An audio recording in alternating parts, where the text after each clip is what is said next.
ওরে বাবা রে, আসতে দিদি, এক্ষুনি আমার মোবাইলটা পড়ে যেত আমার হাত থেকে।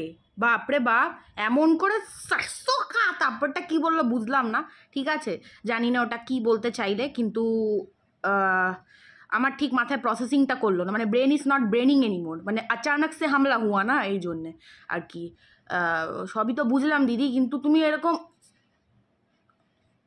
এই সারসোকা তারপরটা কি বললে গো, এত মাথা হিলিয়ে বললে, মানে আমি এটাই বুঝতে পারলাম না। একটু বলবে কি বললে সারসোকার পরে?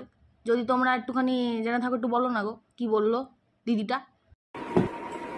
একদম ফ্রেশ ফিশ দোস্ত। ও, তুমি ফ্রেশ মাছ খাচ্ছিলে, আমি ভাবলাম তো 4-5 দিনের বাসি মাছ খাচ্ছিল হয়তো।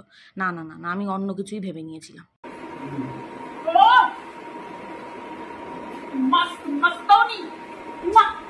ওহ, খুব ভালো খেতে না? ওহ, এমন করে বললো যেন মনে হচ্ছে খুব গিয়ে এফেক্ট করলো।